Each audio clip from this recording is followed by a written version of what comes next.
discuss these issues.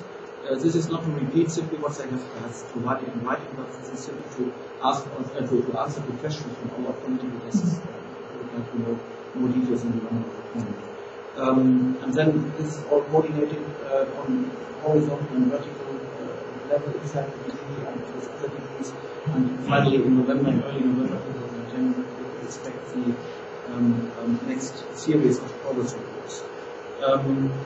As regards the second element which I mentioned, let's say the monitoring of the work of NGOs in the region, this is something which we cover also in a specific paragraph for all countries in our progress report. I have brought with me here a copy and can be distributed at a later stage, I understand. Send it out electronically.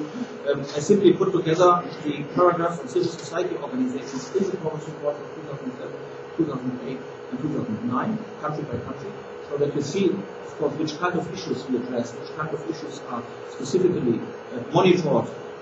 This is, for example, whether there is a system in the framework for civil society organizations in the countries. What is the fiscal situation? Are they dependent entirely on external or international donors, or is there some budget from the national budget also available?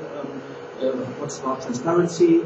Then, of course, the most important issue is whether they are consulted on new pieces of legislation and initiatives by the government, or whether they have to remind always that they exist.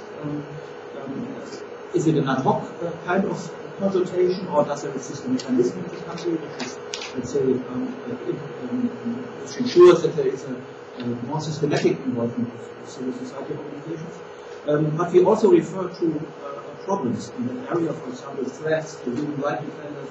We have certain organizations which have particular difficulties. For example, LGBT organizations in some countries cannot even set up an official formal organization because it would immediately be threatened or even attacked, also physically. So they have to work, let's say, in a kind of secret or hidden atmosphere. So this kind of issues are mentioned in all of this.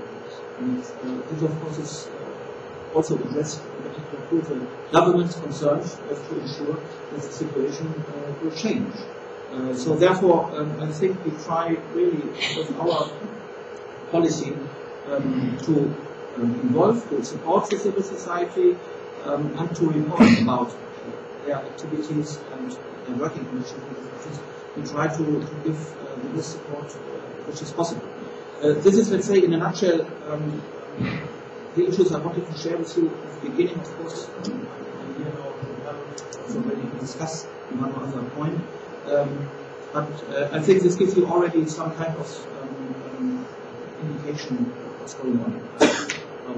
The website we know, of course, very well in the meantime, and there you can run all the information. In particular, the progress reports, you can verify all the necessary information. Thanks very much. Thank you very much. Thank you very much, Mr. Moin, for having gone through, giving us actually an overview of all the instruments that the EU is putting into our disposal in the frame of the SAP.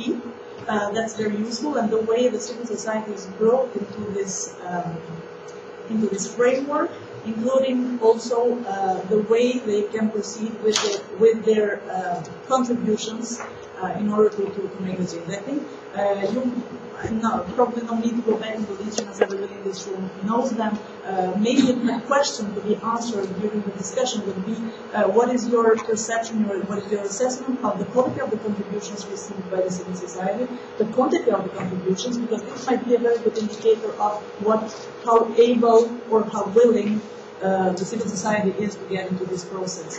And I think also thank you for reminding us the earlier commitments, including the principles and the 3 C's. I'm sure that in this room there is probably proposals for more C's to be added to these ones. I would have started with 1 C, like coherence, but maybe more will come up during the discussion. Mr. Engstrom, thank you very much for being with us here. The floor is yours.